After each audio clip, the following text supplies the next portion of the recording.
Imagine spending 30 or 40 years saving inside your RSP, doing everything right, maxing contributions, investing consistently, watching it grow into a 7-figure nest egg. Then, the moment you pass away, half of it disappears into taxes. For many Canadians, that's exactly what happens. Not because they made a mistake, not because their advisor did something wrong, but because of one harsh, simple truth. Your RRSP becomes fully taxable the day you die, unless very specific planning is done ahead of time. I've seen families shocked to discover that the CRA can take 40 to 50% of what somebody spent in their entire life building. And most heartbreaking of all, it usually happens because the family simply didn't know the rules. So today I'm going to walk you through exactly what happens to your RRSP when you pass away, why some Canadians lose almost half of it instantly, and the strategies that can dramatically reduce or even avoid that outcome. Because after decades of savings, the goal is simple: protect your family, not leave them with a tax bill. Hey there, David Drummond, founding partner at DLD Financial Group. I've been in the business since 1999 and am a CFP. Let's get into it. Number one, the harsh RSP rule Canadians don't see coming. Most Canadians assume their RSP simply passes to their family with minimal tax. Unfortunately, that's not how CRA sees it. Here's the simple rule. When you die, your entire RRSP or RRIF is treated as if you cashed out in one single year. Every dollar, principal growth, decades of investment returns is added to your final tax return as income. If that balance is large, it can immediately push your estate into the top tax bracket. In several provinces, that exceeds 53%, meaning yes, the CRA truly does take close to half. To understand how this plays out, let's look at a real example. Number two, a $1 million RRSP turning into $48,000 overnight.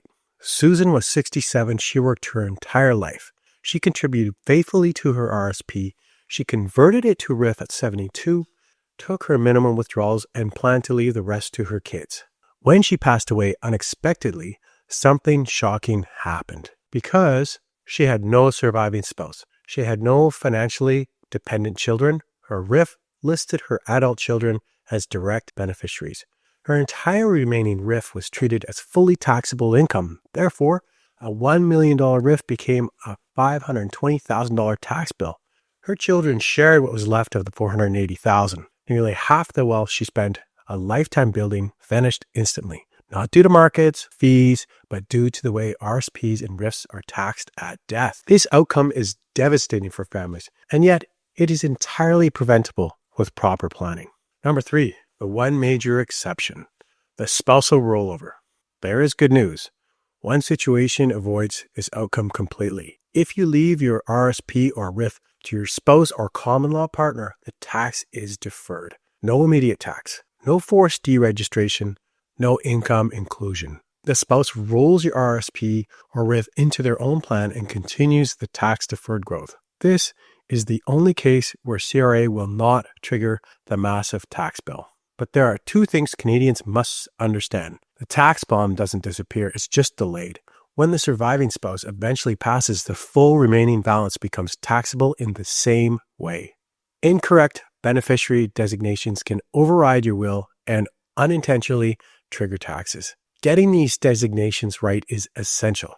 Number four, when RRSPs can pass tax-free to children, which is rare. Most Canadians believe their RRSPs will go to their kids tax-free if listed as beneficiaries. Doesn't work that way. Tax-free transfers to children only happen in two narrow cases. One, a financially dependent child with a physical or mental disability. The RRSP can be rolled into their RRSP, RRIF, or RDSP. Two, a financially dependent minor child. The RRSP can provide an annuity until the age of 18. These scenarios are uncommon.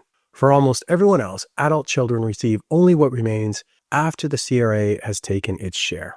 Number five, why RRSPs become a tax liability later in life. RRSPs are amazing during your working years. They reduce tax when you need it, and it grows tax deferred. But near the end of your life, the math changes.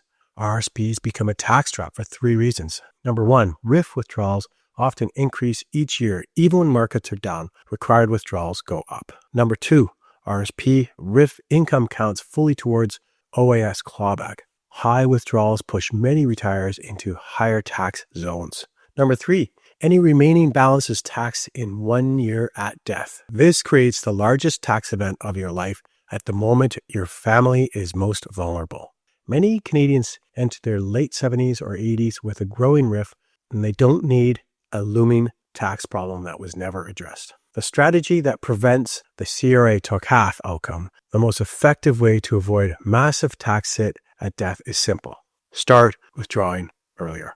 Strategically, not randomly. This is sometimes called the RRSP meltdown. Income smoothing, RRIF soft landing, lifetime tax minimization. Those are some of the terms used. Between the ages of roughly 60 and 72, many retirees experience their lowest tax years. This is the perfect window to draw down RRSPs or RRIF money at far lower tax rate than you pay later in life or at death. You can withdraw in low tax brackets and reinvest in a TFSA, move to non-registered investments, use it to fund travel and lifestyle, reduce future forced withdrawals, shrink the final tax liability, lower OAS clawbacks for later years. Let's see this in action. Example, the couple who turned a $400,000 tax bomb into $60,000. John and Mary retired at 63 with $1.2 million in RRSPs, $300,000 in TFSAs, $200,000 in non-registered investments, and no pension. Most Canadians would let the RRSP grow untouched until 72. We did the opposite. We began withdrawing $30,000 to $40,000 per year, intentionally filling lower tax brackets. We used the withdrawn money to max out their TFSAs, reinvest in very tax-efficient non-registered funds, cover lifestyle spending, and by the time they reached 72, the RRIF was half the size it otherwise would have been. When they eventually passed decades later, the tax bill on the remaining RRIF was only $60,000, not the $400,000 plus they were headed towards. That isn't luck. That's just simple planning. The biggest mistake Canadians make with RRSPs and death taxes. Here's the trap. Most Canadians treat their RRSP or RRIF as a savings account, not a tax account. Your RRSP is not purely an asset. It is a partnership with the government. And at the end of your life, the CRA settles its share. Signs that you're headed towards a large tax hit are your RRIF is not growing, not shrinking. You haven't planned withdrawals between 60 and 72. You are delaying CPP and OAS without a coordinated strategy. You assume your kids will inherit the full balance. You think tax rates will be lower in the future. You haven't aligned your will and your beneficiary designations. Ignoring this problem guarantees a painful outcome. For Canadians who want to protect their estate, these tools may help. Strategic early withdrawals, spousal RRSP contributions, pension splitting, TFSA maximization, corporate structures for business owners, permanent life insurance to offset tax, charitable giving strategies, coordinated beneficiary planning, tax-efficient non-registered funds such as corporate class, trust planning where appropriate. There is no one-size-fits-all solution. The right plan depends on your assets, income sources, province, health, and family goals. For many families, the phrase, the CRA took half their RRSP feels exaggerated until it happens. If you pass away with a large RRIF or RRSP and no spouse, the tax bill can absolutely reach 40 to 50%, especially in higher tax provinces. But it doesn't have to be this way. A well-designated withdrawal strategy, coordinating estate planning, and early action can preserve hundreds of thousands of dollars that would otherwise be lost to taxes.